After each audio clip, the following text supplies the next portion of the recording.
and this is Melissa. Today we'll be talking about how technology actually helped advance fashion, the fashion industry.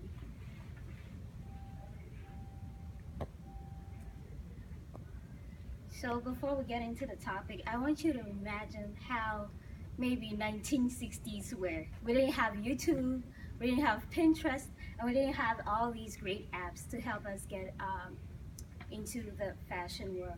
I would say that all these apps helped us to get access to,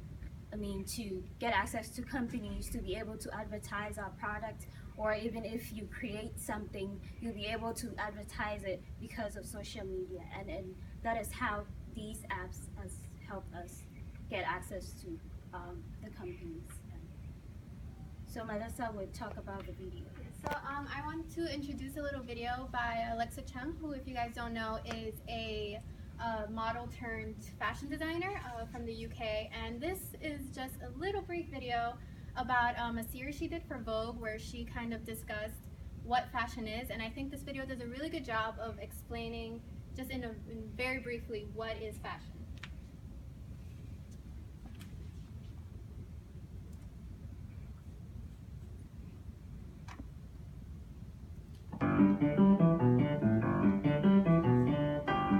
I've been working in fashion since I was 15, and I've always found the inner workings of the industry fascinating.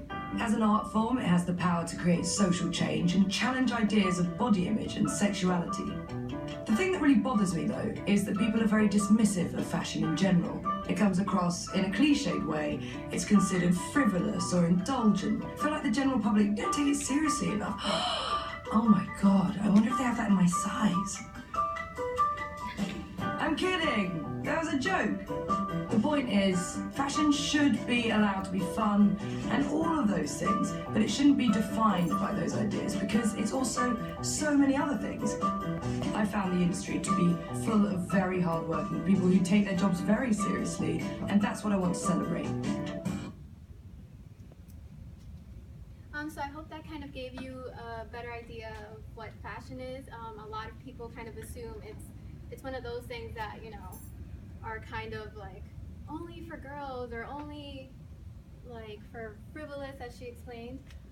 But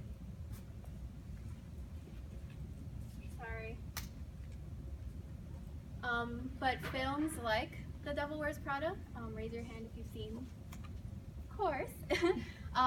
By actually one of the mentors that helped us with this presentation described The Devil Wears Prada as a film that is a watchable romantic comedy for a male, so if any of you are interested. So Meryl Streep is modeled after Anna Wintour, who is the editor-in-chief of Vogue.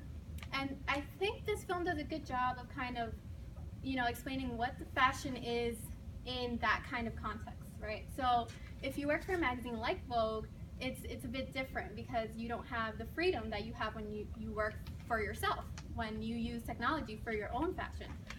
So one interesting thing I found from kind of researching Anna Wintour is basically there was, if any of you ever wondered, you know, can I intern there? Like, can I be a cool intern like Anne Hathaway was in the movie?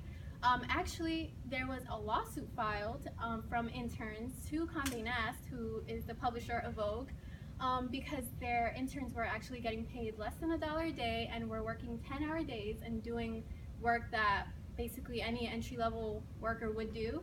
And after about like 2 lawsuits, they just banned the program. So no, we cannot intern there, but according to a lot of records I read, it's kind of a good thing.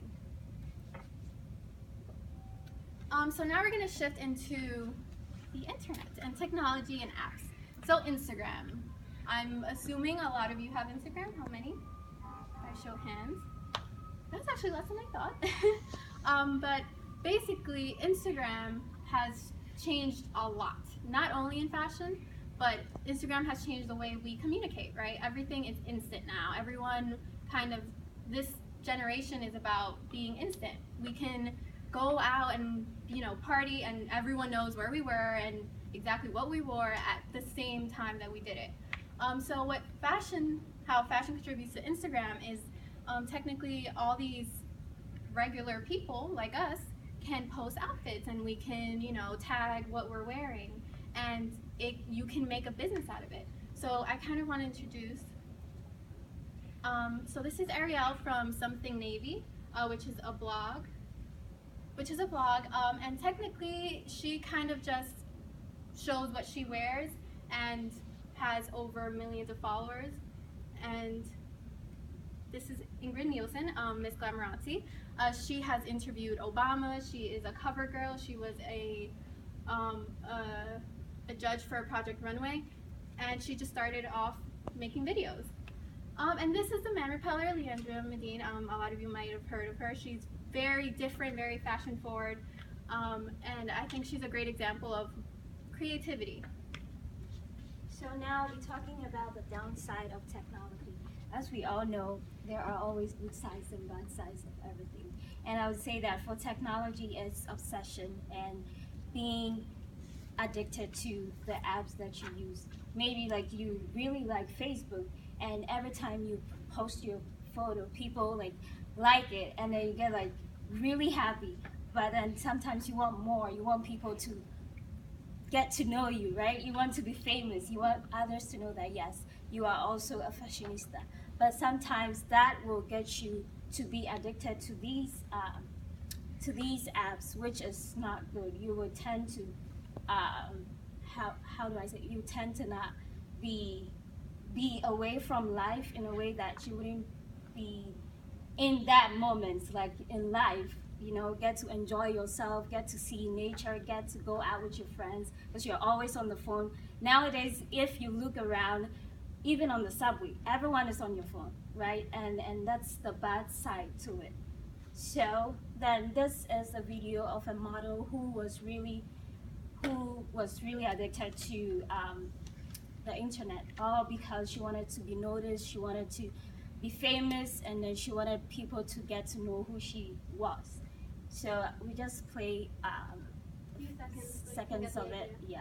There is so much I want to say, and there are so many topics that I want to cover. I have an insight into a world that I believe not many people are aware of in terms of how it works in advertisements, how I know a lot of other social media personalities and just how fake it all is. And I say fake because I don't think anyone has bad intentions. I just think they're caught up in it like I was. Taking myself off social media is a wake-up call to anyone and everyone who follows me. I had the dream life. I had 500,000 people interested in me on social media, on Instagram, sorry. I had over 100,000 views on most of my videos on YouTube. To a lot of people, I made it. I was signed with... So she became really addicted, and then it kind of like, she broke down. You know, like it's something that you don't want to get yourself in. Whatever that you are, whatever how unique you are, like the way you dress, and you want people to notice you. It's okay to showcase that, but don't get too close to, attached to the internet, because life is beautiful and you want to experience that fully. Thank you.